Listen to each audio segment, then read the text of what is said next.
Agradezco de manera muy especial al maestro Carlos Juárez Cruz. Gracias, Carlos, por concedernos estos minutos. Te lo apreciamos mucho.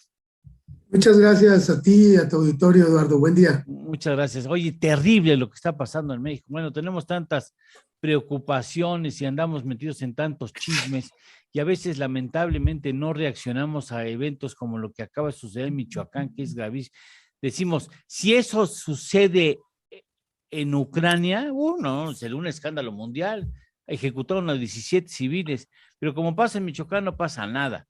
Entonces, ¿qué ha pasado en México? ¿Cómo descompone a la economía? ¿Qué costo tiene para México ese tipo de situaciones, Carlos? Sí, es terrible lo que hemos estado viendo en el mundo y en el país.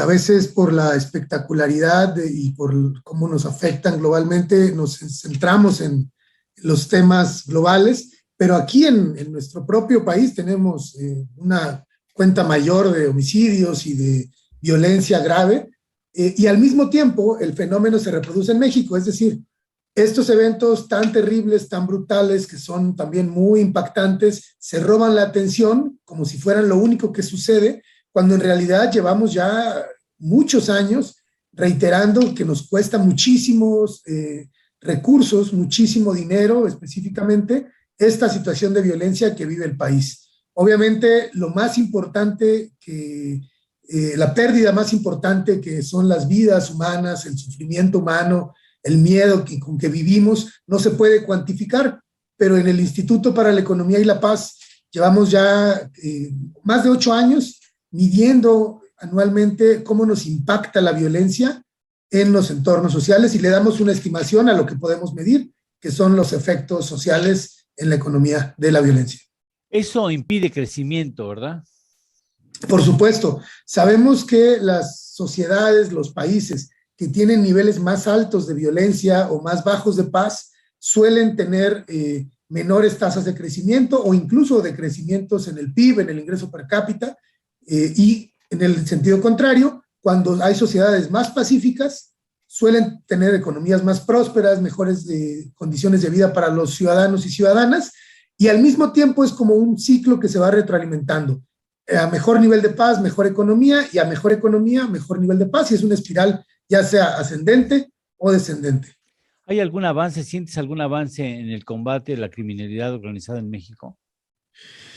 Es difícil decir sí o no en términos concretos. Vemos que algunas cosas van mejorando, otros indicadores como las tasas de homicidio han frenado su tasa de crecimiento, empiezan a decrecer, pero quisiéramos ver resultados mucho más definitivos que nos marquen una pauta no solo en el corto plazo, sino que nos digan que vamos en el sentido correcto en el largo plazo. Alcancé a escuchar unos últimos comentarios antes de la pausa que tú hacías, donde hablabas de agendas más amplias. Nosotros también insistido en eso. Necesitamos agendas socialmente amplias, es decir, que involucren a más actores, a todos los actores de la sociedad en el trabajo por la paz y para mejorar la seguridad, pero también necesitamos agendas que miren más lejos en el tiempo, que puedan pensarse en el largo plazo. Y solo por compartirte un dato, en México la última estimación que hicimos nos decía que el impacto de la violencia en la economía llegó a ser aproximadamente del 22.5% del PIB nacional. 22.5% del PIB, es un dineral. Mira, es una métrica, una medición, una estimación muy integral, muy amplia, donde no solo medimos e incorporamos el gasto público en seguridad, en justicia y en gasto militar, sino que incorporamos también el gasto privado. ¿Cuánto gastan los actores privados? Es decir, ciudadanos, ciudadanas, empresas, en servicios de protección y también cómo se inhibe el comportamiento económico, la dinámica económica en el país gracias a la violencia, y en un ejercicio también muy complejo de estimación, lo que decimos es cuál es el costo de oportunidad para la economía mexicana. Esto implica incluso decir y calcular cuando perdemos una vida, cuando una persona es asesinada, sobre todo en esta crisis en la que la mayoría son hombres jóvenes quienes están siendo asesinados, cuánta productividad en el futuro, cuánto consumo hacia el futuro se pierden por todas estas vidas que estamos perdiendo. Oye, deberíamos de revisar las estrategias para hacerlas más eficientes, ¿no? Porque evidentemente el asunto de los abrazos no balazos, pues no va funcionando al parecer. Mira, hemos visto algunas cosas que generan cierta esperanza, otras que no tanto. De lo que vemos que es positivo es que en este sexenio ha habido una apertura hacia los programas sociales como instrumentos de disuasión para competirle de alguna manera a las decisiones que toman a veces en circunstancias complejas los jóvenes cuando se unen a la delincuencia organizada y una serie de programas sociales que ya conocemos.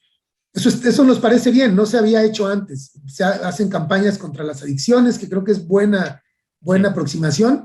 Lo que no hemos visto y que creo que está faltando es una verdadera articulación de los programas, los programas sociales con los programas de seguridad pública, con la Procuración de Justicia, y que veamos una estrategia articulada en verdad, que pueda ser estratégica y que no sea solamente destellos de política pública o de programas incluso que van como en el sentido que es correcto, podría ser el sentido correcto, pero no son estratégicas y por tanto no son eficientes ni eficaces. ¿Han hecho ustedes la propuesta al gobierno? Pues lo hemos reiterado, trabajamos con algunos actores a nivel federal, a nivel estatal, donde hay posibilidades, pero también hemos visto que si no hay apertura, y no me refiero a un actor en especial, sino en general, Sí. los gobiernos, si no hay apertura, es difícil trabajar juntos. Cada quien tiene que aportar algo, ¿no? Eh, También algo que promovemos constantemente desde hace 8 años es un enfoque integral hacia la paz. Es decir, este concepto que llamamos paz positiva, que es una paz donde se combinan una serie de factores que no son solamente la seguridad pública, porque hasta ahora pareciera que todo el esfuerzo y toda la atención está puesta en la seguridad pública. Es importante la seguridad pública, pero no es el único componente de la paz. Tendríamos que conectar esos esfuerzos con el combate a la corrupción, con la eficacia y eficiencia de los servicios públicos, con protección a medios de comunicación que juegan un papel fundamental, con elevar los estándares éticos de los ciudadanos y familias, programas educativos, programas de salud mental, salud integral, un larguísimo etcétera, reducir las desigualdades, etcétera. Oye, Carlos, a mí quiero hacer, y perdón por hacerlo públicamente, os digo, yo tengo mucha ventaja al pedirte que la próxima semana pudiéramos hacer, no precisamente en el programa, sino algún día que te quede en tu agenda, hacemos una entrevista larga que nosotros pudiéramos segmentarla para presentarla al público, tus puntos de vista, porque este asunto es mucho más importante de lo que muchas personas le conceden. O sea, si no somos capaces de superar y dar una respuesta eficiente a la inseguridad, la economía no va a crecer, no va a haber inversiones, no va a haber educación, no va a haber nada que nos soporte en el futuro. Es un asunto medular. El coste económico, ya nos los has dicho, es más de más de dos veces la corrupción, de lo que se estima el costo de la corrupción. Es más de 7 veces la inversión en salud en un año, es más de 6 veces la inversión en educación en un año en el país también, es grave.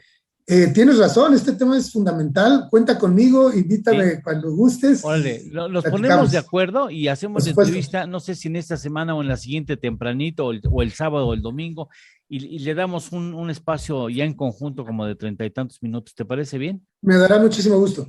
Muchas gracias, Carlos. Por lo menos te aprecio mucho que estés aquí con nosotros. Muchas Un gracias. saludo y pues tengamos mucho ánimo. Son tiempos difíciles, pero hay que mantener la esperanza y hay que trabajar para salir pronto de estas crisis. Muchas Saludos, gracias, muchas Carlos. gracias. Gracias, maestro. Eres muy amable.